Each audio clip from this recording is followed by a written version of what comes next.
Rahim. Thank you very much Ahmed भाई। आप अफजाल साहब यहाँ नहीं हैं, आपका शुक्रिया कि आपने दोबारा मौका दिया।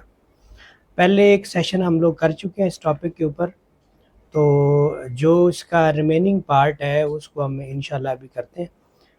तो अभी मैं देख रहा हूँ कि पिछले सेशन में जितने भी चेहरे थे वो अब नहीं है इस दफ़ा सारे नए चेहरे हैं। उम्मीद है कि जो बेसिक हमने पहले डिस्कस की वो उसको रिवाइज़ करने की ज़रूरत नहीं है, क्योंकि जितने भी लोग मैं चेहरे देख रहा हूँ वो काफ़ी पुराने और एक्सपर्ट हैं। तो हम लोग बेसिक थ्योरी को स्किप करते हैं। पार्ट 1 में हमने इसकी जो बेसिक इनोवेशंस थी उनके ऊपर डिस्कस किया। उसमें innovations in sense of performance enhancement कि वो इनोवेशंस नहीं है कि जो बिल्कुल दुनिया में कोई नई चीज़ ईजाद हुई हो। ये टेक्नोलॉजी, एब्जॉर्प्शन टेक्नोलॉजी तो बहुत पुरानी है, आप सबको आइडिया है कि इसके प्रिंसिपल जो है वो बहुत पुराना था। आए सर, वेलकम। तो प्रिंसिपल जो है वो तो इसका साइंटिफिकली तो बहुत पहले आ गया था, मगर कमर्शियली इस सिस्टम की एप्लीकेशन दुनिया में जो आई वो कोई उसके अभी 100 साल भी पूरा नहीं हुआ। तो ये टेक्नोलॉजी बहुत फास्ट ग्रो किया इस टेक्नोलॉजी ने, एब्जॉर्प्शन टेक्नोलॉजी में। इस टेक्नोलॉजी की जो एप्लीकेशन है वो हमें आम रूटीन में जो नज़र आ रही है वो जस्ट एक कूलिंग के तौर पे हम लोग हमारे जहनों के अंदर जो आइडिया है वो यही है कि इससे हम कूलिंग प्रोड्यूस करते हैं, जैसे एब्जॉर्प्शन चिलर नाम से ज़ाहिर है। तो आज कुछ ऐसी चीज़ें हम डिस्कस करेंगे जो इससे हट के हैं, क्योंकि हम इनोवेशंस की बात कर रहे हैं। तो इनोवेशंस में हम कन्वेंशनल चीज़ें यूज़ नहीं करेंगे, ठीक है। उसमें ये सारी स्लाइड्स के ऊपर हम लोग पहले डिस्कस कर चुके हैं बहुत डिटेल के अंदर। इसमें शुरू में हमने डिस्कस किया कि इसकी बेसिक नॉलेज के ऊपर भी थोड़ा सा डिस्कस हो चुका हुआ है। फिर इसके अंदर जो इनोवेशंस हुई वो मैंने पूरी डिटेल के साथ, मेरा ख्याल है हम लोग जो है ना वो एक्सप्लेन कर चुके हैं। और इसके अंदर जो हमारे भाई अभी वीडियो बना रहे हैं, इन्होंने पहले भी 2-2.5 घंटे की वीडियो बनाई थी, और अगर कोई दोस्त इसके ऊपर बेसिक से गो थ्रू होना चाहे तो वो इनसे लिंक लेके, वो यूट्यूब के ऊपर एक पूरा वीडियो मौजूद है, वो बेसिक से गो थ्रू हो सकता है। उसके बाद हमने ये टोटल 4 चैप्टर थे, उसमें से 3 चैप्टर हम लोग कर चुके हैं। उसमें बेसिक नॉलेज और साइकिल के अंदर मॉडिफिकेशंस, उसके ऊपर जो इसकी इनोवेशंस हैं सिस्टम्स के अंदर, उस पर भी हम काफ़ी डिटेल से डिस्कशन कर चुके हुए हैं। अब हम आज इसकी जो टिपिकल एप्लीकेशंस हैं, ये जो लास्ट चैप्टर है, इसके ऊपर हम डिस्कस करेंगे।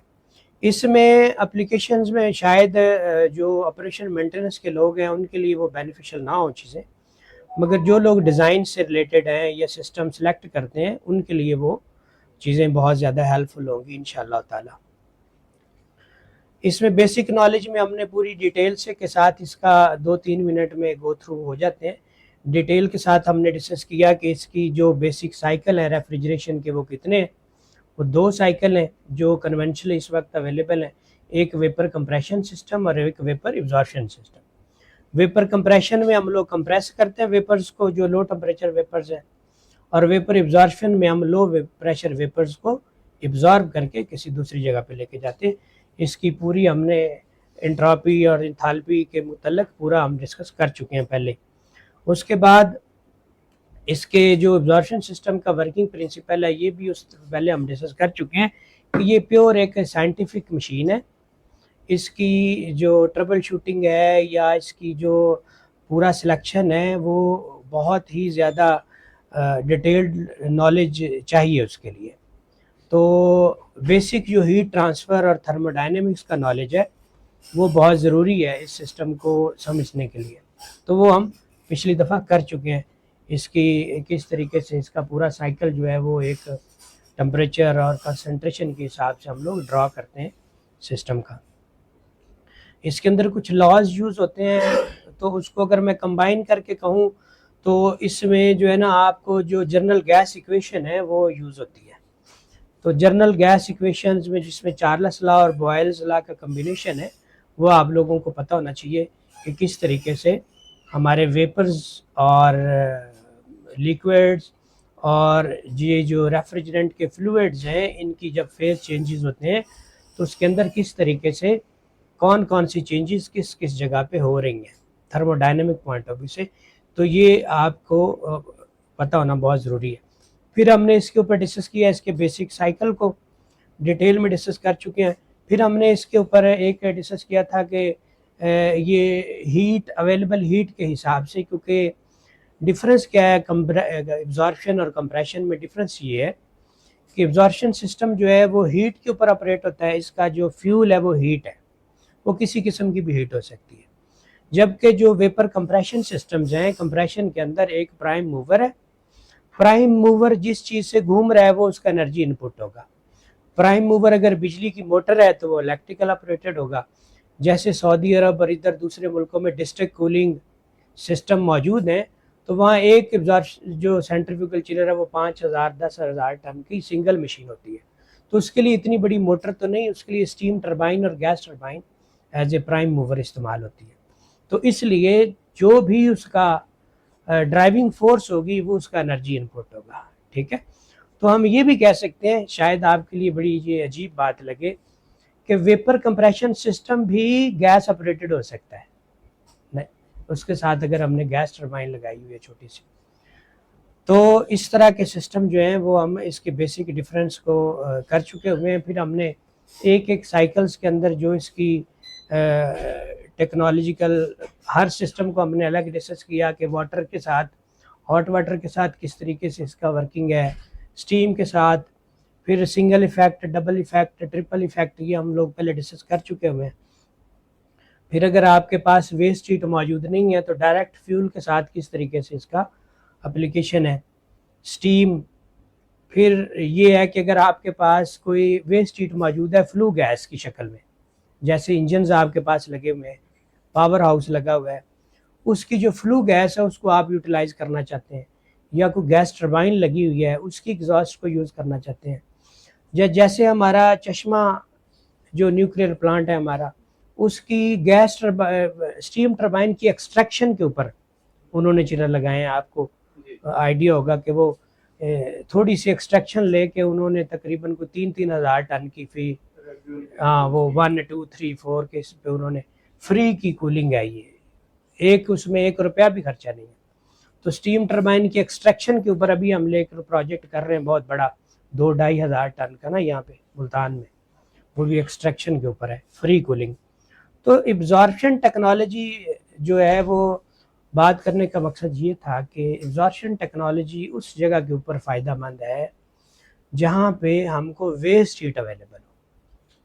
अगर आपके पास वेस्ट हीट मौजूद नहीं है, आप बेसिक फ्यूल के ऊपर आप उसको चलाना चाह रहे हैं एब्जॉर्प्शन चिलर को, जैसे नेचुरल गैस हो गई या डीजल हो गया या एलपीजी हो गई या कोई भी और जो बेसिक फ्यूल है हमारा एलपीजी, तो उसके ऊपर इस दौर में जो एक टैरिफ चल रहा है गैस का और बिजली का, तो बेसिक फ्यूल के ऊपर ये फिजिबल नहीं है, बराबर चलता है जाके रेट कहीं पे, बल्कि इलेक्ट्रिकल चिलर सस्ता पड़ रहा है इस वक्त।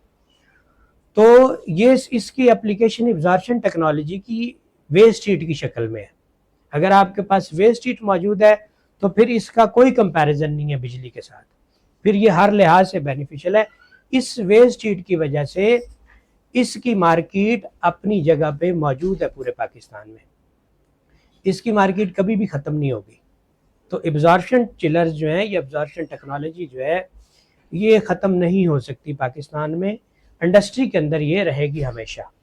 चूँकि हम लोग जितने भी यहाँ पे दोस्त यार HVAC इंडस्ट्री के हैं, हम लोग इंडस्ट्री की तरफ हमारा रुझान कम है थोड़ा सा, तो इस वजह से शायद ये आपके लिए चीज़ थोड़ी सी अजीब हो।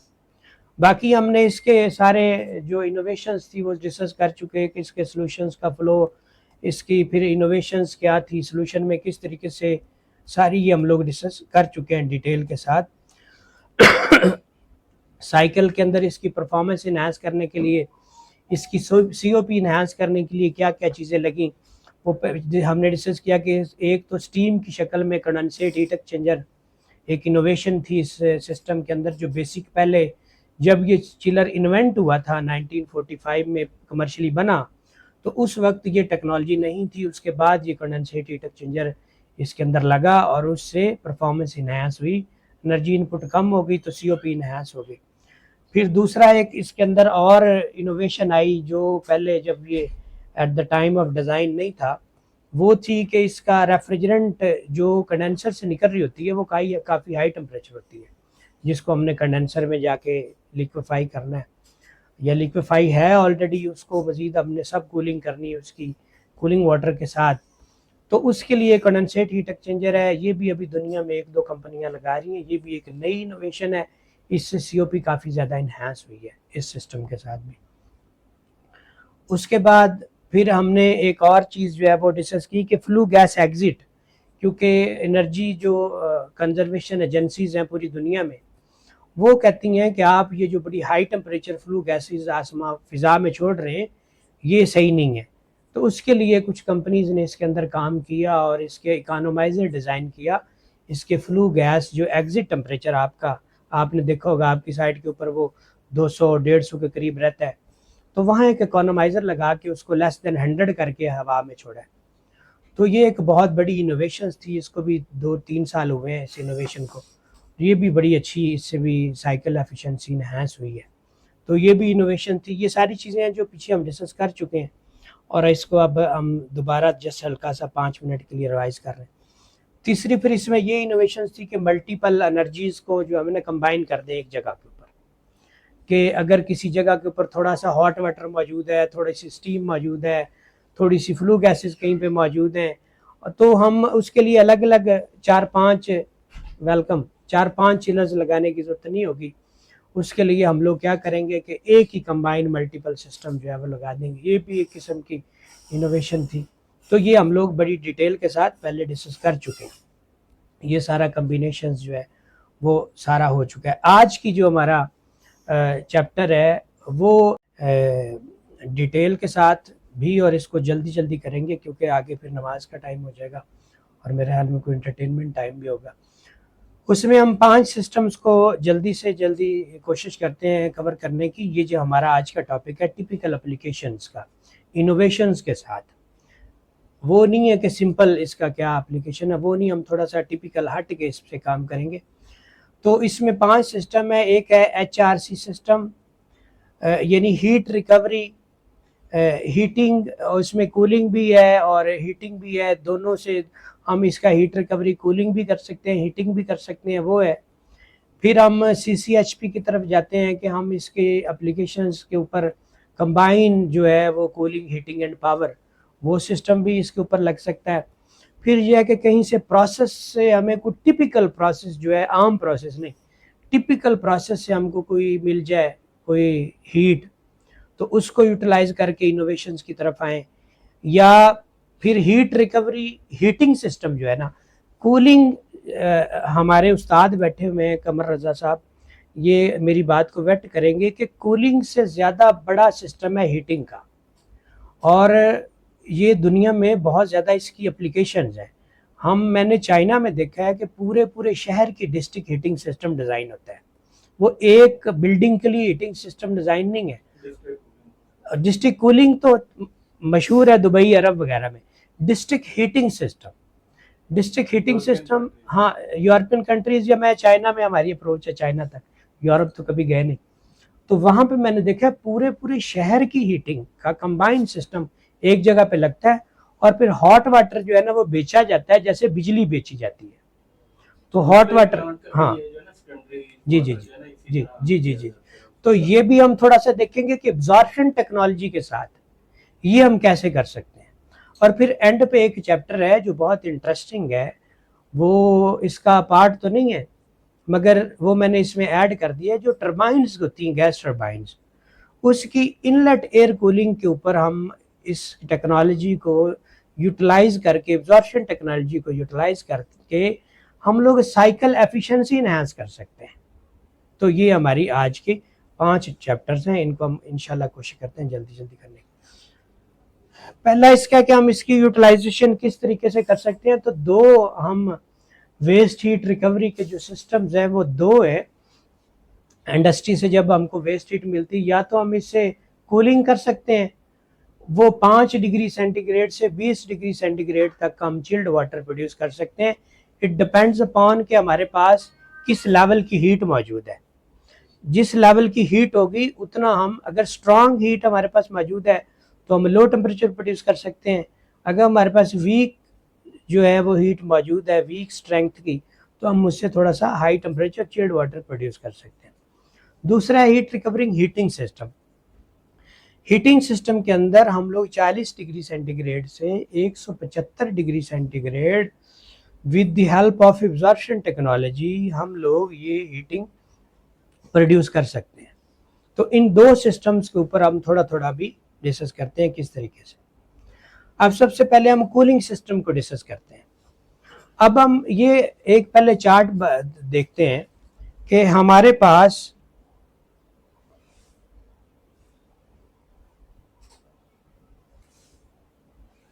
ये पता नहीं कहाँ से चलता है लेजर, लेजर कैसे चलता है शायद, चले कोई नहीं, हम ऐसे ऐसे ही कर लेते हैं। अच्छा, इस पे हम देखते हैं कि हीट इनपुट जो है वो रिक्वायरमेंट फॉर कूलिंग जो है वो क्या क्या है और हम इसको किस तरीके से यूटिलाइज कर सकते हैं। अब वो मेरे ख्याल में नजर नहीं आ रहा इसके ऊपर। हाँ चले कोई नहीं, कोई शायद किसी प्रेजेंटेशन पर नजर आ जाए। अगर हम देखें एक तरफ से लेफ्ट साइड से और राइट साइड की तरफ जाएं और हम लोगों ने एक टेम्परेचर का एक अगर चार्ट बना लें, तो आप देखेंगे कि 55 डिग्री सेंटीग्रेड से 250 डिग्री सेंटीग्रेड की जो हीट सोर्स है उसको हम कूलिंग के लिए इस्तेमाल कर सकते हैं। यानी अगर आपके पास 55 डिग्री सेंटीग्रेड का हॉट वाटर मौजूद है तो इससे आप with the help of absorption technology आप इससे चिल्ड वाटर प्रोड्यूस कर सकते हैं। तो उसमें मैंने डिफरेंट सिस्टम जो है वो मेंशन किए हैं। अगर 55 से 65 डिग्री है तो उसके लिए एक टेक्नोलॉजी है एब्जॉर्प्शन के साथ ही मिलती जुलती, एडजॉर्प्शन टेक्नोलॉजी, शायद आपने नाम सुना हो। वो सिलिका जेल और वाटर की टेक्नोलॉजी है, वो लिथियम ब्रोमाइड हाइड्रोजन जो वाटर है उससे थोड़ी सी उसका वर्किंग प्रिंसिपल डिफरेंट है, मगर है वो भी एक किस्म की एब्जॉर्प्शन के साथ एडजॉर्प्शन मिलती जुलती है।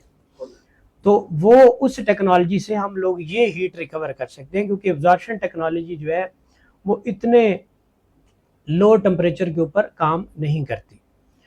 तो अब हमने अगर एब्जॉर्प्शन की तरफ जाएं तो 65 से लेके ऑनवर्ड जो है अगर आप देखें तो ये HRC dual stage hot water system, जिसको हम सिंगल स्टेज के अंदर ये हमको चिल्ड वाटर प्रोड्यूस नहीं कर पाएगा क्योंकि 65 जो है बहुत लो टेम्परेचर है। तो इसके लिए हमको ड्यूल स्टेज जो है वो लेके जाना पड़ेगा हॉट वाटर में। अगर हम देखें कि 90 डिग्री सेंटीग्रेड से 105 डिग्री सेंटीग्रेड का हमारे पास हॉट वाटर मौजूद है तो उससे हम single effect simple hot water chiller लगा सकते हैं। तो ये जो ड्यूल स्टेज है ये भी सिंगल इफेक्ट, मगर इसमें नंबर ऑफ स्टेजेस ज़्यादा होंगी। एक स्टेज के अंदर हम चिल्ड वाटर प्रोड्यूस नहीं कर सकते। उसके बाद अगर हम देखें कि जैसे जैसे आप देखें कि टेम्परेचर बढ़ते जा रहे हैं, हमें अच्छी परफॉर्मेंस और चिलर की जो इफेक्ट्स हैं वो बेहतर होते जाएंगे। आखिर पे देखें कि अगर हमारे पास 250 डिग्री सेंटीग्रेड की फ्लू गैस मौजूद हो तो उस पर भी हम लोग एब्जॉर्प्शन चिलर चला सकते हैं। ये मैंने सारे नीचे टेम्परेचर्स की भी रेंज लिख दी कि जो ऊपर 55 से लेके 90 डिग्री सेंटीग्रेड है इसके बीच में हम लोग 16 डिग्री सेंटीग्रेड से लेकर 7 डिग्री सेंटीग्रेड के बीच में चिल्ड वाटर प्रोड्यूस कर सकते हैं। और अगर ये 90 डिग्री से ऊपर चला जाए तो हम 4 डिग्री सेंटीग्रेड तक भी चिल्ड वाटर को लेके जा सकते हैं। तो ये एक जो है इसकी रेंज है हीट इनपुट के हिसाब से आउटपुट कि कितने टेम्परेचर पे कितना। जी सर, जीरो तक अब टेक्नोलॉजी आ गई है। पहले तो 7 डिग्री था। जी जी जी उसमें मैंने एक चिलर कमीशन किया। ये अनऑफिशियल सी बात है कि यहाँ पे वो नहीं बात करनी चाहिए कमर्शियल, चूँकि ये प्योर टेक्निकल हमारा सेक्शन है तो मैं इसमें कंपनी का नाम नहीं लूँगा। मैंने एक चिलर कमीशन किया बहरहाल पाकिस्तान के अंदर, जो अपने -1 डिग्री सेंटीग्रेड के ऊपर एब्जॉर्प्शन चिलर चलाया, और वो 2 साल से चल रहा है अमोनिया प्लांट के ऊपर। आप अंदाज़ा कर लें कि -1 डिग्री सेंटीग्रेड का चिल्ड वाटर हम लोग प्रोड्यूस कर रहे हैं ऑलरेडी। ये पहले था एक लोगों के जहन में, वो हम लोग 3 डिग्री सेंटीग्रेड से -1 -2 तक 5 का डेल्टा है, मगर मैक्सिमम जो इसका इनलेट टेम्परेचर है वो 3 डिग्री सेंटीग्रेड है। तो ये जो एब्जॉर्प्शन टेक्नोलॉजी है, ये लोगों के जहनों में पहले ये इसकी मिसअंडरस्टैंडिंग थी कि ये 5-7 डिग्री से ऊपर तक का चिलर है। हाँ, मगर ये अब इसमें इतनी टेक्नोलॉजिकल इनोवेशंस आ चुकी हुई हैं कि अब ये सिस्टम्स जो हैं वो लो टेम्परेचर के ऊपर भी जा सकते हैं। तो ये एक चार्ट था जिसके अंदर हमने ये देख लिया कि जो भी लोग ये सिस्टम डिज़ाइन करेंगे या सिस्टम सेलेक्ट करेंगे, उनकी इंफॉर्मेशन के लिए ये है कि हमारे पास किस लेवल की हीट हो तो हम लोग कितना चिल्ड वाटर टेम्परेचर अचीव कर सकते हैं। अब हम थोड़ा सा मज़ीद आगे चलते हैं कि जब हम वेस्ट हीट यूटिलाइजेशन की बात करते हैं तो सबसे ज़्यादा जो हमें पाकिस्तान के अंदर वेस्ट हीट मिल रही है वो कहाँ से मिल रही है। अगर आप गौर करें, इंडस्ट्रियल सेक्टर में जाएं, इंडस्ट्री के यहाँ लोग बैठे हुए हैं, तो आप देखेंगे कि मोस्ट ऑफ द इंडस्ट्रीज़ वो अपनी पावर जनरेशन खुद कर रहे हैं। वो वापडा के ऊपर रिलाई नहीं करते, वापडा को एज ए स्टैंड बाई रख रहे हैं वो, मगर उनकी सारी पावर प्रोडक्शन अपनी है। तो उन्होंने बहुत सारे इंजन्स लगाए हुए हैं, बहुत सारे लोगों ने गैस टर्बाइन्स भी लगाई हुई हैं अपनी पावर जनरेशन के लिए, ठीक है। तो अगर हम दोनों का कंपैरिजन करते हैं कि हम जब किसी भी गैस इंजन या गैस टर्बाइन को एनर्जी देते हैं तो हमें कितनी कितनी हीट, क्या क्या चीज़ कहाँ कहाँ अवेलेबल होती है। अगर हम गैस इंजन की बात करें, जो इंटरनल कंबस्चन इंजन्स होते हैं, तो उनमें अगर हम 100% फ्यूल देते हैं तो उसका जस्ट 34% जो है वो यूजफुल एनर्जी में कन्वर्ट होता है वो फ्यूल। बाकी जो उसकी कोई 66% बनती है वो अपनी, वो सारी वेस्ट है। तो अगर आपने इस 66% को यूटिलाइज कर लिया तो ये आपकी बहुत बड़ा काम है आपके लिए। उसमें आगे अगर हम जाएं तो उसका जो जैकेट वाटर होता है, क्योंकि इसका इंजन का जो हेड है वो वाटर कूल्ड होता है, जितने भी इंजन पाकिस्तान में इंटरनल कंबस्चन इंजन है वाटर कूल्ड हेड है, तो उसमें पानी सर्कुलेट कर रहा है उसकी कूलिंग के लिए, जो कि तकरीबन मुख्तलिफ इंजन्स का टेम्परेचर मुख्तलिफ होता है, जो 95 डिग्री सेंटीग्रेड से लेके तकरीबन कोई 88 डिग्री सेंटीग्रेड तक मुख्तलिफ टेम्परेचर्स होते हैं। जो वो क्या करते हैं कि ऊपर एक कूलिंग टावर छत पे लगता है, उससे उसको ठंडा करके वापस उसको 70, 75, 80 जितना भी वो इंजन पे डिपेंड करता है कि किस कंपनी का इंजन है, तो उस हिसाब से उसका टेम्परेचर। तो हमारे पास ये 30% जैकेट वाटर भी मौजूद है, ठीक है। अब उसके बाद आ गई फ्लू गैस, तो 30% आलमोस्ट फ्लू गैस भी इंजन की, जो कि बहुत हाई टेम्परेचर पे नॉर्मली होती हैं। इनका टेम्परेचर जो है वो 450 डिग्री सेंटीग्रेड से लेके 550 डिग्री सेंटीग्रेड तक है, जो कि बहुत हाई टेम्परेचर है। तो इसको भी हम यूटिलाइज कर सकते हैं। बाकी अदर लॉसेस जो है 6%, ये हमारे इस्तेमाल में नहीं आ सकते। तो अगर आप देखें तो 60% एनर्जी जो है वो हमारे पास मौजूद है। इस 60% में से आप कितना एफिशिएंट सिस्टम डिज़ाइन करके कितनी हीट रिकवरी कर ले, ताकि आपकी जो साइकिल एफिशिएंसी है वो एट लीस्ट कोई 80-85% अगर बन जाए, तो ये समझा जाता है कि ये बहुत अच्छा सिस्टम डिज़ाइन हुआ है। कंसल्टेंट ने बहुत जी कंपनी ने इस पर अच्छा काम किया और इसकी मैक्सिमम यूटिलाइजेशन कर ली है, ठीक है। ये है गैस इंजन्स की शक्ल में। अब अगर गैस टरबाइन है, तो गैस टरबाइन में चूंकि उसके हेड की कूलिंग का कोई कॉन्सेप्ट नहीं है, वो डायरेक्ट कंबस्चन होती है ब्लेड के अंदर, तो उससे वो घूमता है और उससे पूरी एक जो एनर्जी की उसकी उसमें एनर्जी की जो है वो कम है, तकरीबन कोई 30% उसके अंदर बिजली के अंदर कन्वर्ट होती है। बाकी जो 70% है वो समझे वेस्ट है। तो इस 70% में कोई अगर हम कोई लॉसेस लगा लें तो हमारे पास कोई 60% एनर्जी गैस टरबाइन की शक्ल में मौजूद है, जिसको हम लोग यूटिलाइज करके एक सिस्टम की एफिशिएंसी को इन्हांस कर सकते हैं। ठीक है जी। तो अब हम ये डिस्कस करते हैं कि इन सिस्टम्स को, ये जो फ्लू गैस है और जैकेट वाटर है, इसको किस तरीके से यूटिलाइज करके हम लोग क्या कर सकते हैं अपनी HVAC इंडस्ट्री के साथ, क्योंकि हम लोग सब HVAC के हैं तो हमने इसको घुमा फिरा के HVAC के अंदर लेके आना है। तो हम लोग इसका क्या कर सकते हैं, हम इसे किस तरीके से यूटिलाइज कर सकते हैं। अब हम एक साइकिल, तो इस साइकिल के अंदर अगर हम देखें तो इसमें कुछ कंपोनेंट हैं जिनकी डिटेल लेफ्ट साइड पे दी हुई है। मैं इसको जल्दी जल्दी बयान खुद ही कर देता हूँ कि अगर हम टॉप से या नीचे से शुरू करें तो इसकी जो मेन है वो हमारा गैस इंजन है। ये सिस्टम हमने गैस इंजन हो या गैस टरबाइन हो, कोई भी हो, हमने ये नहीं लिखा कि ये क्या चीज़ है। तो 1 नंबर जो है और 2 नंबर, ये सारा जो ये एरिया है, ये एरिया जो है ये पावर प्रोडक्शन का एरिया है। इस जगह के ऊपर हमारी फ्यूल जो है वो इनपुट है, और जैसे हमने पहले बयान किया कि ये 30 to 34% तो है वो बिजली में कन्वर्ट होगी, बाकी एनर्जी जो है वो हमारे पास मौजूद है। तो हम सोचते हैं कि खाली गैस को किस तरीके से ना हम लोग इसकी फ्लू गैस जो हाई टेम्परेचर है, यहाँ मैंने एक टिपिकल एप्लीकेशन लिखी है कि जो रियल में है। तो ये 529 डिग्री की गैसेस थी, इनको ये साइलेंसर तो लगाना ज़रूरी होता है। साइलेंसर के बाद इस गैस को हम डायरेक्ट चिलर के अंदर ले गए और इससे 170 डिग्री सेंटीग्रेड की हमने वापस हवा में इसको फेंक दिया।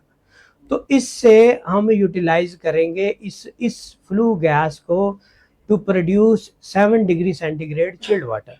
क्योंकि हम लोग पीछे एक चार्ट जो हमने शुरू में डिस्कस किया था कि कितनी हीट वैल्यूज़ के ऊपर हम लोग कितना टेम्परेचर अचीव कर सकते हैं, क्योंकि ये 250 डिग्री सेंटीग्रेड से ज़्यादा है, ये जो 529 डिग्री सेंटीग्रेड, तो हम इससे 7 डिग्री का चिल्ड वाटर प्रोड्यूस कर सकते हैं। तो ये 7 डिग्री का चिल्ड वाटर हम लोग कहीं भी अपने प्रोसेस में, क्योंकि ये इंडस्ट्री है, क्योंकि ये इसकी प्योर एप्लीकेशन इंडस्ट्री की है, तो ये अपने प्रोसेस के अंदर ये लोग चिल्ड वाटर ले जाएंगे। ठीक है। अब इसकी हम आगे थोड़ा सा क्राइटेरिया को डिस्कस करते हैं कि क्राइटेरिया क्या है और इसको किस तरीके से हम लोग कंबाइन कर सकते हैं सिस्टम को ना वेस्ट हीट। अब जो वेस्ट हीट की एप्लीकेशंस हैं इस केस के अंदर इंजन्स के साथ या गैस टरबाइन के साथ, वो इस तरह की हैं कि चिलर की रिक्वायरमेंट तो उनको फुल टाइम है। चिलर तो अगर कोई समझ ले वीविंग का शेड है या स्पिनिंग यूनिट है या कोई फूड की एप्लीकेशन है या कोई भी प्रोसेस है, ठीक है, कोई मैन्युफैक्चरिंग यूनिट है, तो उनको चिल्ड वाटर तो चाहिए फुल टाइम पूरे 12 महीने।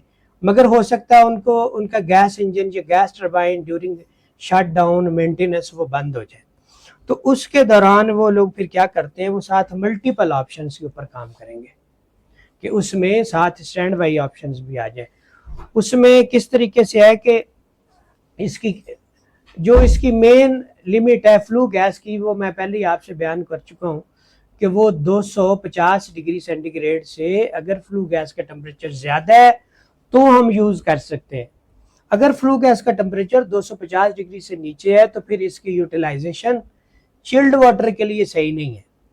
फिर आप उससे कुछ और कर लें, उससे हॉट वाटर जनरेट कर लें, मगर चिल्ड वाटर डायरेक्ट प्रोड्यूस करना, और फिर साइकिल की COP बहुत कम हो जाएगी, तो उसकी जो पे बैक पीरियड है वो निकल नहीं पाएगा। ठीक है। तो इसलिए ये थोड़ी सी पहली लिमिट जो है वो ज़्यादा ज़रूरी है समझनी। दूसरा ये है कि एक तो खाली फ्लू गैस, तीसरा जो मैंने बताया कि एक उनको चिलर तो चाहिए मगर स्टैंड बाई भी चाहिए, तो उसके लिए वो क्या कर देते हैं कि साथ गैस का कनेक्शन लगा के बर्नर लगा देते हैं चिलर के साथ, क्योंकि गैस इंजन बंद हो गया मेंटेनेंस के लिए मगर गैस मौजूद है, तो वही चिलर जो है अगर इंजन बंद हो गया है तो चिलर चलता रहेगा। ठीक है। उसके बाद फिर इसके साथ और भी कॉम्बिनेशन हो जाती है कि हॉट वाटर भी ऐड हो जाता है कि हॉट वाटर, ठीक है, हाँ जी, नहीं ये तो साथ ही चल जाता है, उसका साइकिल हम आगे चल के बयान करेंगे।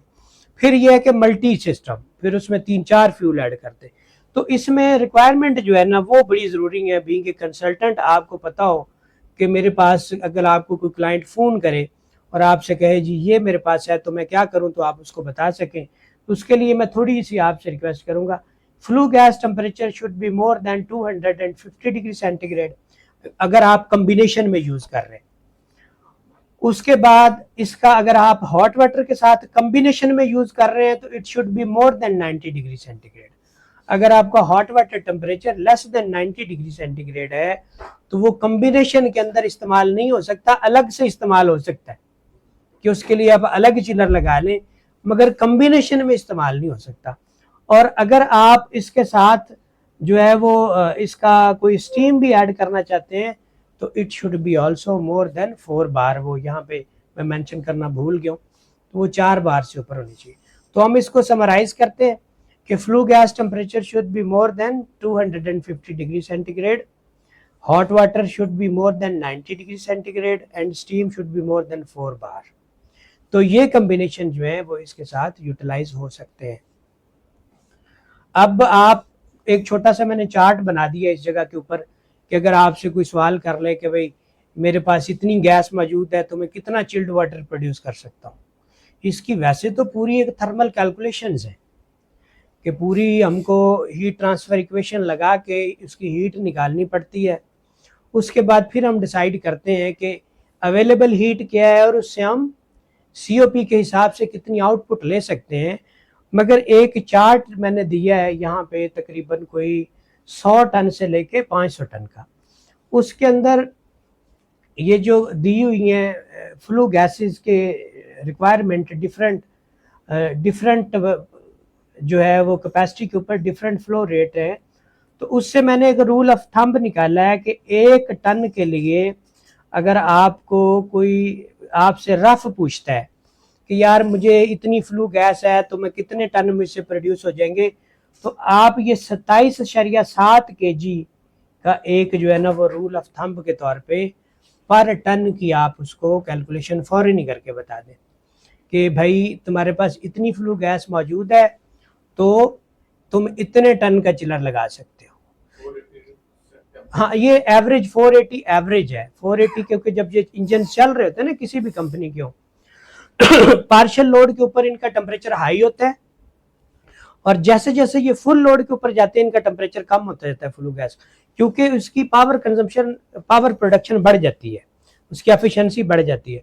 तो मशीन चूंकि 100% के ऊपर इंजन कभी भी नहीं चलता, मैंने एज्यूम किया कि 90% या 80% के ऊपर इंजन चल रहा है तो 280 इसका एवरेज टेम्परेचर होगा।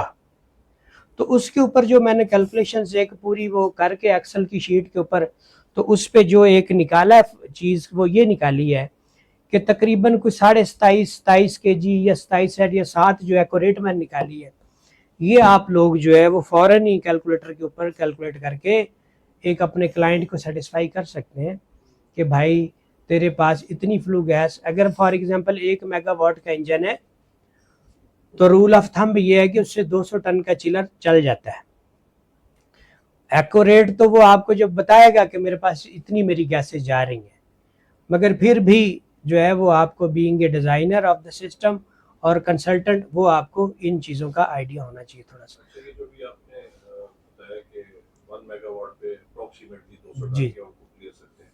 अगर हमारे फ्लो गैसेस के टेम्परेचर जिस तरह इनिशियली कुछ है और फुल लोड पे कुछ है, जी उस पे कैपेसिटी भी उसकी वेरी करेगी। जी 100%। ये कैलकुलेशन नॉर्मली 80 to 90% लोड पे करनी चाहिए। कभी भी आप इंजन का, वो आपको इंजन का डाटा देगा, आप डिज़ाइनर है सिस्टम के, वो आपको उसकी डाटा शीट भेज देगा कि ये मेरी डाटा शीट है, इस पर कैलकुलेशन करें।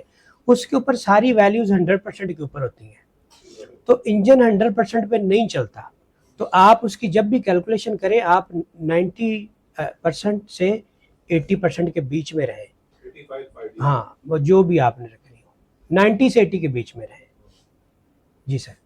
2 पॉइंट्स सर सर सर एक तो जो यूजफुल एनर्जी है ना सर ड्रॉप भी करते हैं सर और जो नॉन यूजेबल है उसे ड्रॉप भी। Sir thank you sir, thank you for guidance. और दूसरा जब ड्राई यहाँ पे जो लो टेम्परेचर पे इस्तेमाल किया वहाँ ड्राई इस्तेमाल करेंगे अगर माइनस में जा रहे हैं सर वो उसका ना सोल्यूशन ब्राई नहीं होता, उसमें सोल्यूशन थोड़ा सा मिक्स होता रहता है कंटिन्यूस, वो प्योर रेफ्रिजरेंट नहीं होती। जी sir, you are right sir, thank you.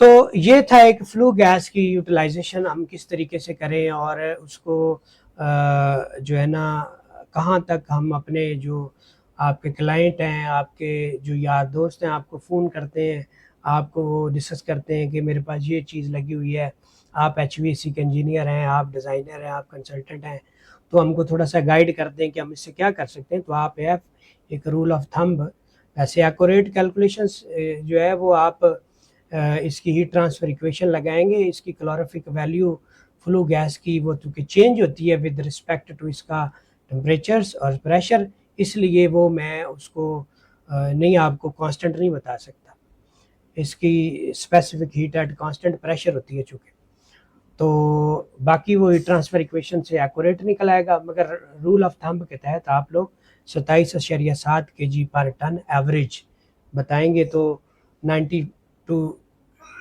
80% आपकी वैल्यूज़ ठीक आएंगी। उसके बाद अब हम ये डिस्कस करते हैं कि एक बंदे के पास इंजन तो लगा हुआ है मगर वो गैस इंजन नहीं है, वो डीजल इंजन है, वो HFO हाई स्पीड, वो जो दूसरे ऑयल है, क्रूड ऑयल है, फर्नेस ऑयल है, उसके ऊपर आपका इंजन लगा हुआ है, तो क्या करें? वो भी तो बहुत ज़्यादा हीट है उसके अंदर भी, वो हीट तो हम फेंक नहीं सकते। मगर प्रॉब्लम ये है कि उस हीट तो मौजूद है मगर वो क्लीन हीट नहीं है, तो उसको डायरेक्ट चिलर के अंदर लेके जाना वो सही नहीं है। तो डिज़ाइनर उसको किस तरीके से जो है वो डिज़ाइन करते हैं, जो अच्छे कंसल्टेंट्स हैं वो ये करते हैं, वो इस फ्लू गैस जो इस इंजन से निकल रही है इसको वो लेके जाएंगे एक फ्लू गैस बॉयलर में, यहाँ से स्टीम बना के स्टीम चिलर आगे चलेंगे, या वो हॉट वाटर तो इस पे फिजिबल नहीं क्योंकि लो COP होता है, इसका चूंकि टेम्परेचर बहुत ज़्यादा है तो हम इससे आराम से 8 बार की स्टीम बना सकते हैं। उससे दो फायदे होंगे, एक तो आप चिलर भी चला लेंगे, जब चिल्ड वाटर आपको यूटिलाइज नहीं करना तो कोई टेक्सटाइल है, स्पिनिंग यूनिट है या कोई डाइंग है, तो आप वो स्टीम जो है उस तरफ भी यूटिलाइज करेंगे। तो यहाँ पे एक पॉइंट क्लियर हो गया कि सिर्फ हम लोग क्लीन एनर्जी जो है जिसके अंदर कार्बन डिपॉजिट कम से कम है उसको डायरेक्ट चिलर के अंदर दे सकते हैं। अगर आपका सोर्स ऑफ एनर्जी क्लीन नहीं है तो आप उसको डायरेक्ट चिलर में नहीं देंगे, आप उससे स्टीम बना के स्टीम चिलर चलाएंगे, ये उसके लिए सबसे अच्छी जो है वो यूटिलाइजेशन बनेगी। अब स्टीम के अंदर अगर जाएं तो आपसे कोई पूछ लेता है कि भाई कितनी स्टीम चाहिए, मेरे पास इतनी स्टीम मौजूद है तो मैं कितने टन का कितना चिलर लगा सकता हूँ, सवाल कर सकता है आपसे यार दोस्तों, आपको इंडस्ट्री से सवाल आएंगे। तो ये एक मैंने चार्ट लगा के इसकी एवरेज निकाली है ना, ये 100 टन से लेके 500 टन तक के एक निकाल के ना, तो इसका जो एवरेज निकाली है ना वो ये है कि 3.25 kg 3.75 kg जो स्टीम है उससे आप 1 टन ऑफ रेफ्रिजरेशन बना सकते हैं। यानी कि अगर आपको 1000 टन का चिलर चाहिए और आपसे कोई पूछे कि कितनी स्टीम लगेगी तो आप उसको सिंपली कह दें कि भाई तेरी 3.7 टन लगे, simply foreign. Being a HVAC engineer आपका रिस्पांस बहुत क्विक होना चाहिए, ना कि आप उसे कहें मैं ज़रा सोच तो रुक मैं ज़रा कहीं से पूछ के आता हूँ, तो वो कहेगा यार फिर रहने दे मैं भी कहीं और से पूछ लेता हूँ। तो बीइंग ए HVAC इंजीनियर आपको इन चीज, भले आप सर्विसेज की जॉब करते हैं, भले आप प्रोजेक्ट मैनेजमेंट की जॉब करते हैं, मगर आपका तल्लुक अगर HVAC से है तो आपसे ये सवाल पूछे जा सकते हैं। तो ये आप मेमोराइज कर लें कि आप जब स्टीम बना लेंगे उस बायोगैस वो जो पीछे हम डिस्कस कर चुके हैं उस इंजन के साथ, जी ये केजी, वो मैंने 1000 को सीधा सीधा कर दिया ना, तो बनता है ना 3775 kg, तो मैंने 1000 पे तकसीम करके आपको टन में बता दिया। जी मैंने वो टन लिया केजी वाला, 1000 kg वाला एक टन वेट वाला, तो वो 3750 kg बनते हैं। तो ये जो है अब इस तरह की कैलकुलेशंस जो है वो आप लोगों को बीइंग HVAC बंदे आपको आनी चाहिए। तो ये हमारी दो जो चैप्टर्स हैं वो एनर्जी के वो क्लियर हो गए। एक ये है कि इंजन आपके पास क्लीन एनर्जी वाला लगा हुआ है, तो उसकी फ्लू गैस की वैल्यू अगर 250 से ऊपर है तो हम यूज़ कर सकते हैं, 250 से नीचे तो हम यूज़ नहीं कर सकते। अगर वो सही चल रहा है लोड के ऊपर और 80-90% चल रहा है तो फिर हम अज्यूम करेंगे, उसको हम बता देंगे कि भाई 27.7 kg जो है ना फ्लू गैस, उससे 1 टन ऑफ रेफ्रिजरेशन निकल आएगा तेरा। और अगर तो वो क्लीन गैस नहीं है, वो बहुत कार्बन वाली स्टिकी गैस है, जैसे वो फर्नेस ऑयल या इस तरह का वो क्रूड ऑयल इस पे चल रहे हैं, तो उससे हम लोग बॉयलर लगा के स्टीम बनाएंगे और स्टीम से चिल्ला चलाएंगे, और स्टीम जितनी जनरेट होगी उससे हमको आइडिया हो जाएगा कि हम कितना बड़ा चिलर आगे क्लाइंट को ऑफर कर सकते हैं। ये ना हो कि आपके पास स्टीम बन रही हो 200 टन की और आप उसको 1000 टन की चिलर कोट कर दें, तो वो एक बड़ी ही आपका नेगेटिव इम्पैक्ट जाएगा आपका। आप उसको बताएं कि भी तुम्हारी स्टीम प्रोड्यूस होगी इतनी, उसको उस पर इतना चिलर लगेगा, अब तुम फैसला करो कि क्या करना है। ठीक है, तो ये हमारा एक चैप्टर जो है वो क्लोज हो गया। अब तीसरा चैप्टर जो है वो इस तरीके से है कि हम जैकेट वाटर तो मौजूद है चिलर इंजन का सर,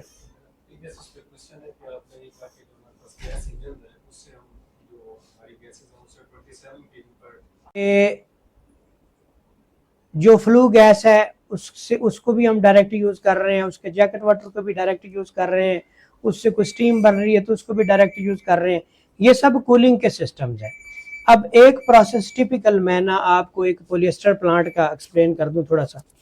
ये अब CHP खत्म हो गया इस जगह के ऊपर, CHP का कोई सवाल है तो बता दें। अब हम CHP को डिस्कस नहीं करेंगे। जी सर। मैंने आप शायद आपने गौर नहीं किया, मैंने बताया वो 170 डिग्री सेंटीग्रेड। इससे नीचे जो है ना वो डबल इफेक्ट में सही नहीं है, अनटिल के कोई आप अनटिल के आप कोई उसके ऊपर इकोनोमाइजिंग सिस्टम ना लगाएं। अगर इससे नीचे जाएंगे तो कंडेंसिंग शुरू हो जाती है। वो कंडेंसिंग चूंकि इसके कंटेंट से सल्फर और इस तरह की चीजें, हमारा फ्यूल इतना अच्छा नहीं है पाकिस्तान में, तो सल्फर और इस तरह की जो चीजें हैं वो अगर कंडेंस साथ होनी चाहिए तो वो सल्फ्यूरिक एसिड बनता है। और मैंने बहुत सारे चिलर लीक होते देखे हैं इस फैक्टर की वजह से कि वो सल्फ्यूरिक एसिड जो है वो या तो वहां प्रॉपर एक ड्रेनेज सिस्टम हो, अगर वो नहीं है तो इस कंडेंसेशन को आपको रोकने के लिए आपको हाई टेम्परेचर के ऊपर जाना पड़ेगा, थोड़ा सा सैक्रिफाइस करना पड़ेगा। तो ये सिस्टम सेफ्टी है। और तो कोई सवाल नहीं है। तो यहाँ पे CHP हमारा कंप्लीट हो गया जी। हॉट वाटर का देखिए डिपेंड करता है कि आपने हॉट वाटर कहाँ लेके जाना है। ठीक है, अगर तो आपने हॉट वाटर लेके जाना है किसी बॉयलर की तरफ या आपने हॉट वाटर लेके जाना है इंजन की तरफ, ये दोनों डिफरेंट सिनेरियोज हैं। अगर आप इंजन की तरफ लेके जाएंगे तो आपको जो इंजन मैन्युफैक्चरर है वो बताएगा कि मुझको लोएस्ट टेम्परेचर कितना चाहिए। फॉर एग्जांपल जो ये जैन बाकर या MTU या कैट है, इनका recommended engine jacket water inlet temperature होता है। फॉर एग्जांपल जैसे जैन बाकर है वो उसका टेम्परेचर है 70 डिग्री सेंटीग्रेड। ठीक है, नहीं 68 हमारा सेकेंडरी है, मैं प्राइमरी की बात कर रहा हूँ कि उसका रिक्वायर्ड है 70 डिग्री सेंटीग्रेड। जब 70 से नीचे 50 या 40 होगा ना तो वो इंजन के लिए बहुत खतरनाक है, तो उसके लिए अपना TCV लगा के वो उसको बाईपास करते हैं सिस्टम को पूरा। तो उस पर पूरा एक कंट्रोल सिस्टम होता है ऑटोमेटिक, जो टेम्परेचर TCV लगते हैं उसके ऊपर, और वो इंजन का टेम्परेचर पूरा कंट्रोल रखेगा 90। उसमें अगर आपका चिलर जो है वो लो टेम्परेचर पे आके बंद हो गया है तो वो कूलिंग टावर जो है ऑटोमेटिक बीच में कनेक्ट होगा, कूलिंग टावर की तरफ पानी जाना शुरू हो जाएगा। अगर आपका कूलिंग टावर जो है वो बंद है पूरा, आगे से चिलर भी जो है ना वो बहुत ज्यादा उसको लो करके नीचे भेज रहा है, तो इंजन अपने आप को सेव करने के लिए वहीं पे बाईपास करके 70 करके उसको वापस भेजेगा।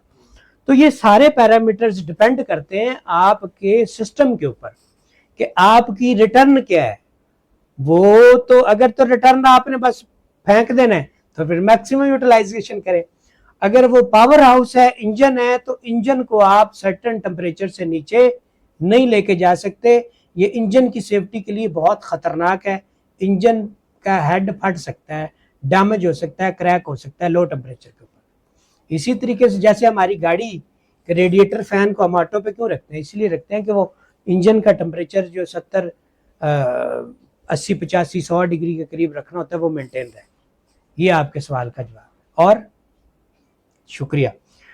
तो यहाँ पे CHP का चैप्टर हुआ क्लोज। अब एक मैं आपको टिपिकल एप्लीकेशन बताता हूँ जो पाकिस्तान में एक जगह पे हुई है और ये बहुत अच्छी यूटिलाइजेशन है।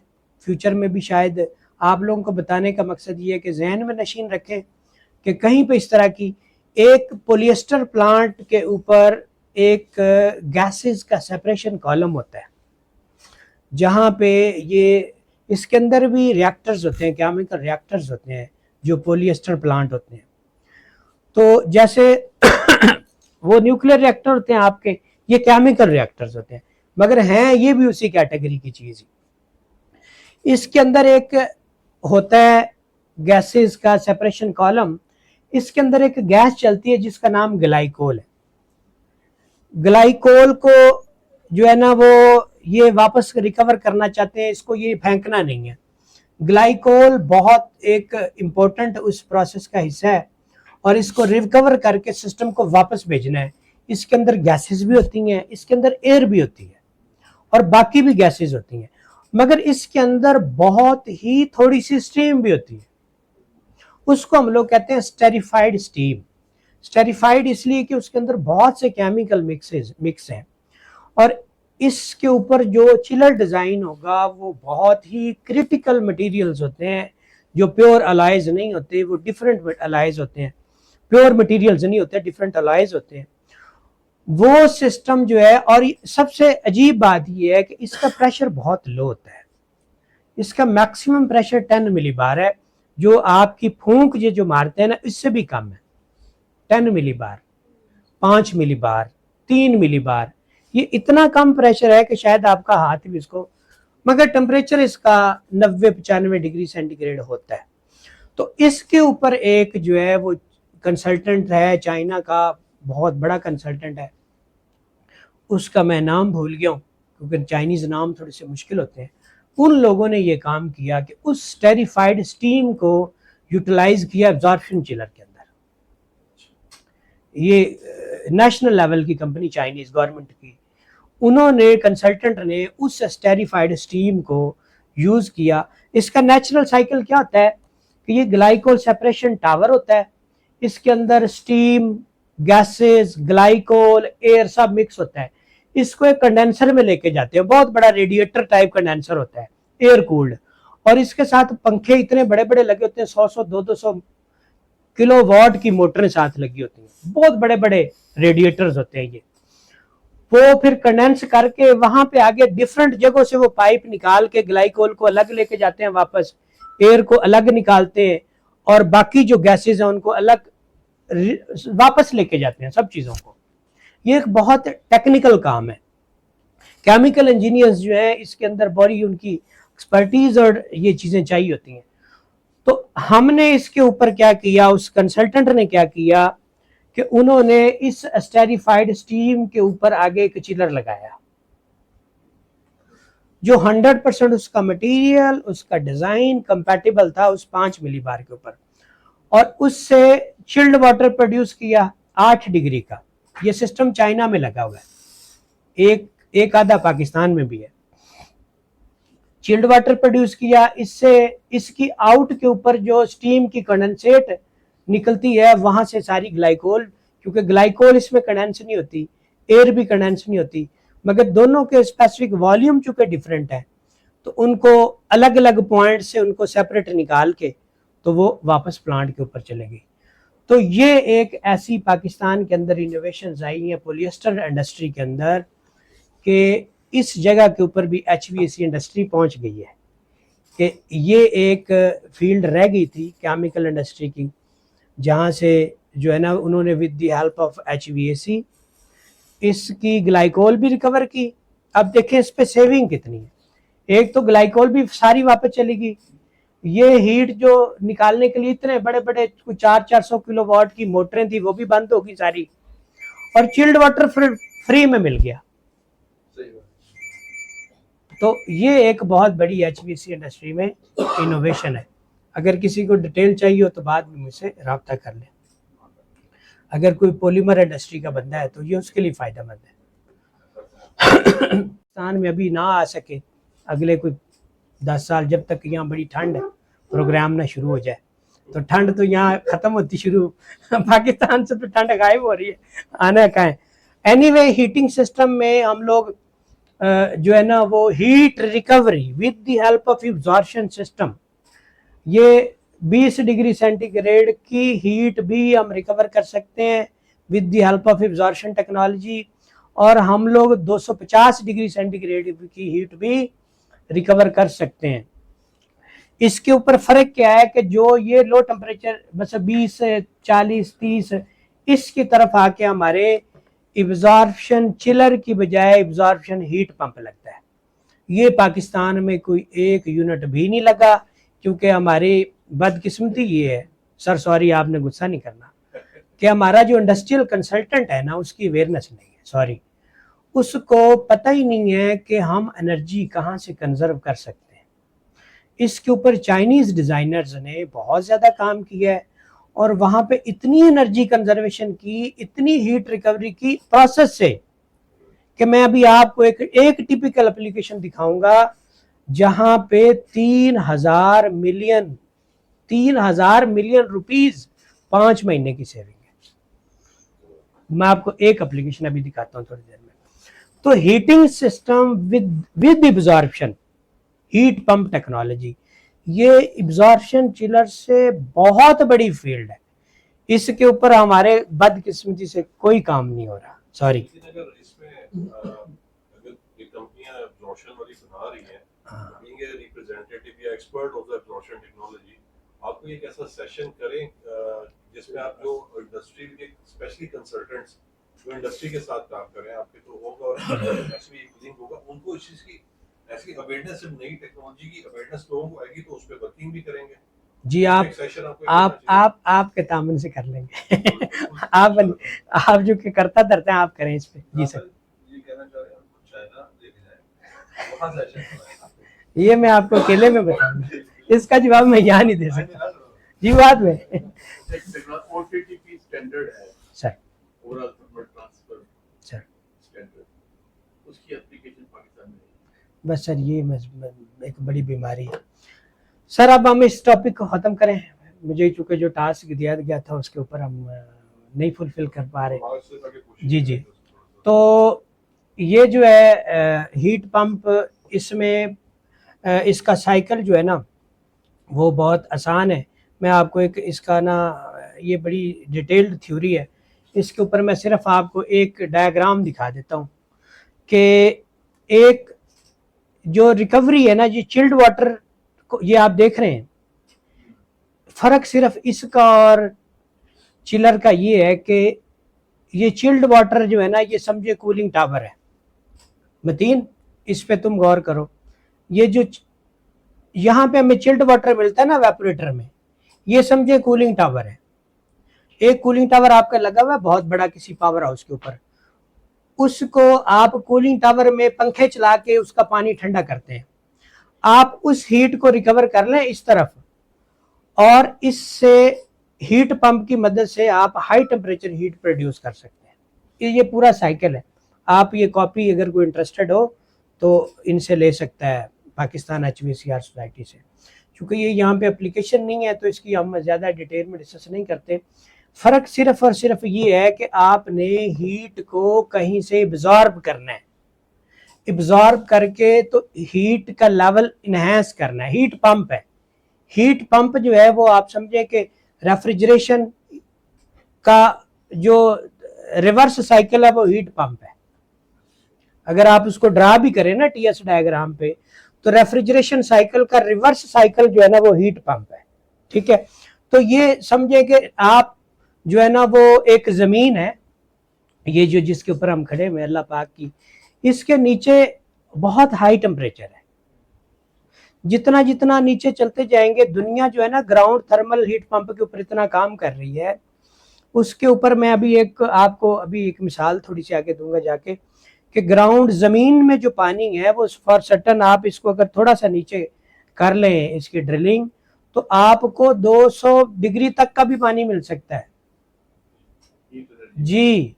यहाँ बहुत ज़्यादा ज़मीन के अंदर एनर्जी मौजूद है, तो वहाँ से हम हीट रिकवर करके आगे अपने बहुत सारे काम, हम चिलर भी चला सकते हैं, हम हीट भी रिकवर कर सकते हैं। तो इसकी जो है ना वो बड़ी डिटेल के अंदर मैंने ये की हुई है वर्किंग, मगर चूँकि वो अभी मैं इसकी आपको सिर्फ एग्जांपल दे देता हूँ, उसके बाद हम अगर कोई मज़ीद इंफॉर्मेशन हीट पंप पे लेना चाहे तो वो अलग से मेरे साथ डिस्कस कर ले। एक एप्लीकेशन में आपको दिखाता हूँ, ये इसको आप कमर्शियल पॉइंट ऑफ व्यू से ना सोचिएगा, ये जस्ट फॉर एग्जांपल मैंने दिया है कि एक प्रोजेक्ट हमने किया है चाइना के अंदर, एक पावर हाउस लगा हुआ था उनका कोयले के ऊपर, आपको पता है वहाँ पावर हाउस है सारे, तो कोयले की एग्जॉस्ट से हमने जो एनर्जी रिकवर की, वहाँ 35 मेगावाट के हमने 10 यूनिट लगाए, ये पावर हाउस के लगा हुआ है। ये एक हीट पंप इतना बड़ा है कि जैसे ये आधी बिल्डिंग हो, चिलर ही एक किस्म का है ना, उसको रिवर्स कर दें, बहुत बड़े बड़े साइज के, 35 मेगावाट हीट बहुत ज्यादा है, बहुत ज्यादा हीट है। तो 35 मेगावाट के 10 यूनिट लगाए, और ये दुनिया का सबसे बड़ा हीट रिकवरी सिस्टम है। इससे हीट रिकवरी करके वो पूरे साथ वाले शहर को हॉट वाटर दे रहे हैं, पूरे शहर को। ये एक पावर हाउस की हीट रिकवरी है with the help of absorption technology. ये एब्जॉर्प्शन के अलावा रिकवर हो ही नहीं सकता, दुनिया की और कोई टेक्नोलॉजी नहीं है जो इस हीट को रिकवर करके यूटिलाइज कर सके कहीं ना कहीं। तो इससे 350 मेगावाट की मैंने ये एक कमर्शियल बनाई है थोड़ी सी, ये आप देखें।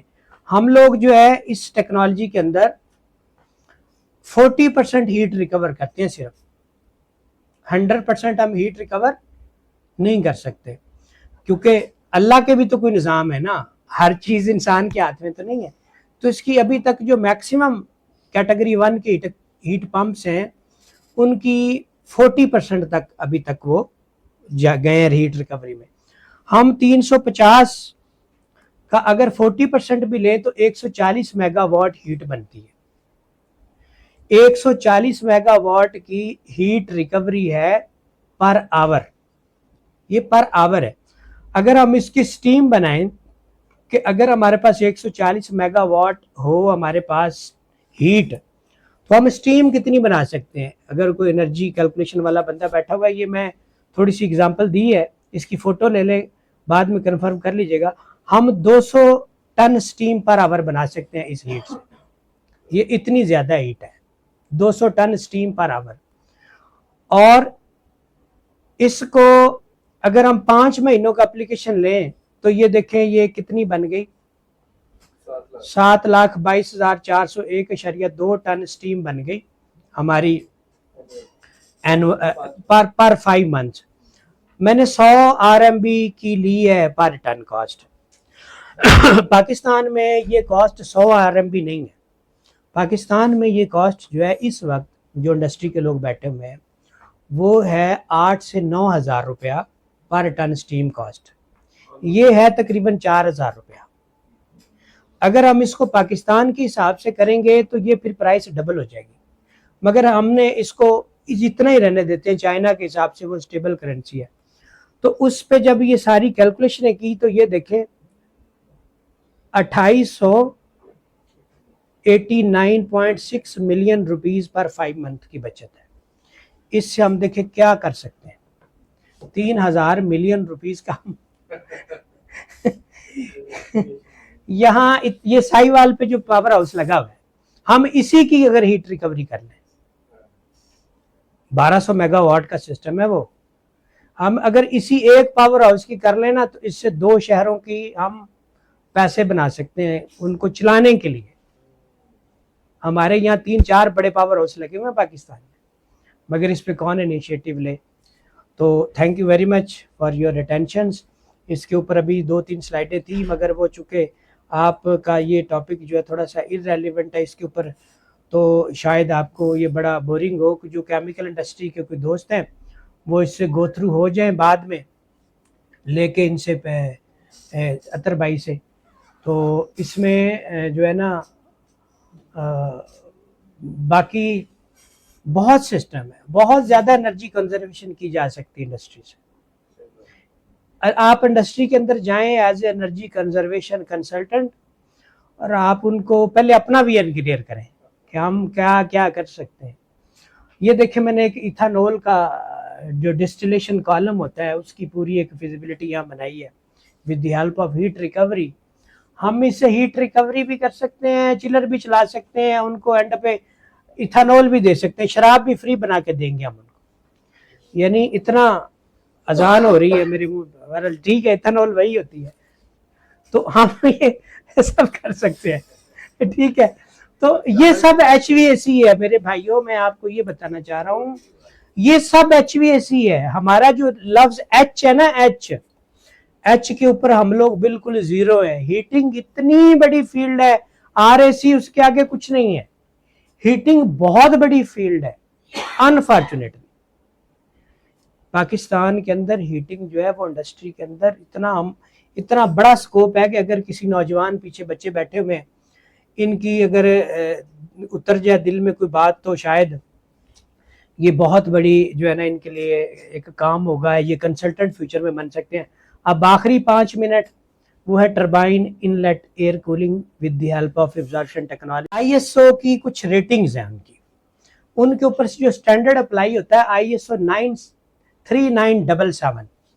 ये स्टैंडर्ड है जिसके तहत जो गैस टरबाइन्स हैं वो ऑपरेट होती हैं, डिज़ाइन होती हैं, मैन्युफैक्चर होती हैं, जिसका जो इक्विवेलेंट जो है वो ASME 133 है और API 616, ये सारे इसके इक्विवेलेंट स्टैंडर्ड्स हैं।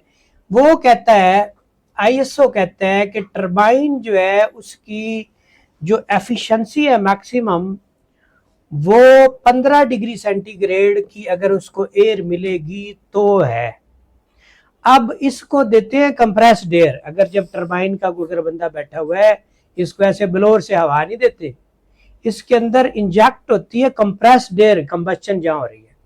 अब उस कंप्रेस्ड एयर जो बड़ी हाई प्रेशर है उसका, वैसे ही जब कंप्रेसर से हम उसको गर्म करते हैं तो वो टेम्परेचर उसका काफ़ी बढ़ जाता है। तो चूंकि उसका वॉल्यूम इतना बड़ा होता है कि ये छोटे मोटे ड्रायर उस पर काम नहीं करते, ठीक है।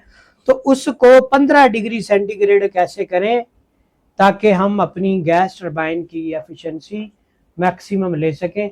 ये इसका एक पूरा मैंने चार्ट दिया हुआ है, इसको आप बाकायदा गो थ्रू हो जाइएगा प्रेजेंटेशन, मगर मकसद वही है जो मैं आपको ज़ुबानी बता चुका हूँ कि अगर इसको 15 डिग्री सेंटीग्रेड पे करेंगे तो इसका एवरेज एग्जॉस्ट टेम्परेचर रहेगा, इसकी जो है मैक्सिमम पावर होगी, इसकी जो हीट लॉसेस है वो कम से कम होगी। जो ही ये 15 डिग्री सेंटीग्रेड, जो भी गैस टरबाइन डिज़ाइन होके आती है ना पाकिस्तान में भी, भले वो 15 डिग्री पे डिज़ाइन होके आती है, मगर यहाँ पे आप उसको जब 50 देते हैं ना तो परफॉर्मेंस नहीं देती वो। फिर आप परेशान होते हैं कि यार ये तो परफॉर्मेंस ही नहीं आ रही टरबाइन की। मगर ये नहीं देखा जाता कि इसकी स्टैंडर्ड रेटिंग्स क्या हैं, वो देखनी चाहिए। तो इसकी मैं आपको एक एग्जांपल देता हूं कि अगर आप इसको कर लेंगे तो 20% की पावर जो है वो कम से कम सेव होती है और 5% फ्यूल कंजप्शन भी कम हो जाती है। तो ये बहुत बड़ा बेनिफिट है। अब इसकी एक मैं आपको एग्जांपल देता हूं, सॉरी ये भी कमर्शियल ना समझिएगा, ये भी प्रोजेक्ट हमने किया है कि सऊदी अरब के अंदर एक 400 मेगावाट की गैस टरबाइन के ऊपर ये हमने प्रैक्टिकल किया किसी इन्वेस्टर के साथ मिलके। तो वहां पे हमने, अब ये तो डेजर्ट है पूरे का पूरा मतीन, वहां अगर एब्जॉर्प्शन टेक्नोलॉजी लगानी है तो कूलिंग टावर तो लग नहीं सकता, तो एब्जॉर्प्शन कहाँ से लगेगा। तो पहले जो यूज हो रही थी ना, ये तो पुराना स्टैंडर्ड आज का तो नहीं है, वो एयर कूल्ड इलेक्ट्रिकल चिलर लगाते थे। तो एयर कूल्ड इलेक्ट्रिकल चिलर लगाने से साइकिल एफिशिएंसी कम हो जाती है, क्योंकि वो भी तो बिजली आप जो है ना वो इस्तेमाल कर रहे हैं बहुत ज्यादा। तो उससे किस 60 मेगावाट इनहेंस हुआ। इस 400 मेगावाट की जो सिस्टम था, ये 2 पावर हाउस थे अल जौफ के अंदर डेजर्ट में, उसका ये साइकिल है, ये आप गौर करें, मतलब तुम्हारे लिए इंटरेस्टिंग होगा ये। इसके 2 चिलर लगाए फ्लू गैस वाले। एक चिलर से जो है वो इसका ये एयर कूल्ड लगा के कूलिंग टावर, उससे कूलिंग इसका पैदा, उसका किया हमने 75 से 60 डिग्री सेंटीग्रेड का हॉट वाटर मिला हमको। उसको हमने उससे चिल्ड वाटर प्रोड्यूस किया 30 डिग्री से 36 डिग्री सेंटीग्रेड। तो इस चिलर का जो चिल्ड वाटर है वो इस दूसरे चिलर का कूलिंग वाटर होगा, वो एज ए, यानी ये चिलर, पहला चिलर जो है ये कूलिंग टावर के तौर पे इस्तेमाल होगा, और दूसरा chiller chilled water 7 degree 6 degree produce करके इसकी ये जो एयर है इसको हम 15 डिग्री सेंटीग्रेड करके टरबाइन को देते हैं। तो इसके साथ ये एक एयर कूल्ड कंडेंसर लगा के डबल चिलर, यानी डबल चिलर लगा के इस सिस्टम को लगाया गया, उससे 60 मेगावाट की सेविंग हो गई। अब आप 60 मेगावाट की जरा फ्यूल कंजम्पशन निकालें, 6 महीने से कम का 400 मेगावाट, 400 मेगावाट के सिस्टम के ऊपर हमको 60 मेगावाट इनहैंस हुए। नहीं, 400 का तो टोटल है ना, तो वो कम परफॉर्मेंस पे चल रहा था, तो 60 इनहैंस हो गया, वो कोई तकरीबन 380-85 के करीब चला गया होगा, या उससे 400 के करीब चला गया। तो उससे क्या फायदा हुआ कि पावर पूरी होनी शुरू हो गई। ठीक है, इसका पे बैक सिस्टम, इस सिस्टम का 400 मेगावाट की टरबाइन का जो पूरा HVAC सिस्टम लगा, 6 महीने से भी कम का पे बैक, 6 महीने के अंदर ये सिस्टम पे बैक हो गया, उसके बाद फ्री है।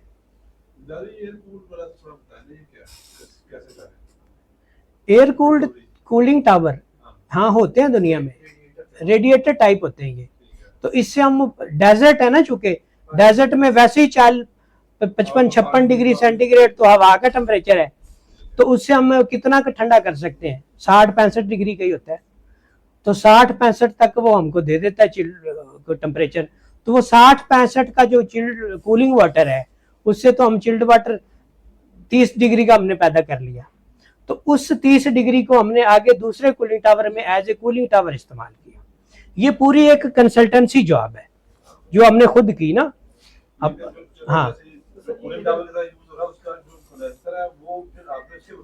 जी जी जी जी जी, ये चिलर जो है ना, ये डिजाइन ही 75 पे है, 75 कूलिंग टावर के ऊपर ये चिलर डिजाइन है शबीर साहब। ये चिलर 75 डिग्री सेंटीग्रेड के कूलिंग टावर पे डिजाइन है, ये भी जरा ज़हन में रखना। सर मैंने एग्जॉस्ट जब आपने टेंपरेचर बताया ना हॉट वाटर के, हाँ ठीक है, आउट की और दूसरे जो है उस वाले से बात। तो ये जो है ना बड़ा बहुत इनोवेटिव टाइप के सिस्टम्स हैं, हमारे भी यहाँ पे लग सकती हैं बहुत सारी चीजें। नहीं सर, वो पानी कहाँ से देंगे, पानी नहीं है वहाँ, कतरा नहीं है पानी का, पानी का कतरा नहीं है sir. So thank you very much for your valuable time, और आपके सब के आने का बहुत शुक्रिया। आपके जो है ना, हम लोग तहे दिल से मशहूर हैं, स्पेशली जो हमारे मेहमान आए, हमारे बहुत सीनियर आदमी आए, और नकवी साहब ख़ास तौर पे, और आप तमाम दोस्तों का जो है ना बहुत शुक्रिया, आपके आने का शुक्रिया। और अगर कोई सवाल है तो बता दें, नहीं तो फिर हम नमाज की ब्रेक करें। जी जी 100% मौजूद हैं, अतर भाई के, अतर भाई के पास सब कुछ। कोई और सवाल है सर? मैं जैसे एक इंडस्ट्री से आ रहा हूँ, कि हम आपको 90 का वाटर देंगे, एग्जॉस्ट हम लेंगे 50 का, बताएं। कल मेरे को पूछी, बड़ा आसान है, बहुत आसान है। और सर कुछ बात? बड़ा मास्टर है सर। वेट टेम्परेचर्स बढ़ते जा रहे हैं हर साल। इस साल प्राइवेट से एक मुझे स्क्रीनशॉट किसी ने भेजा कि 33 वेट बल्ब रहा है। जब इतना हाइट वेट बल्ब है तो चिलर्स और 32 के ऊपर डिजाइन हुए होते हैं कूलिंग टावर के टेम्परेचर के ऊपर। ये रॉकेट 33 वेट बल्ब था। हां मेरे को पिक्चर है। जी जी जी जी बताएं, पूरा सवाल पूरा करें। हाँ, तो मैं ये कह रहा हूँ कि क्या ये कुछ चेंज आएगी चिलर इंडस्ट्री के अंदर हायर वेट बिल के ऊपर? इसको बंद कर दें।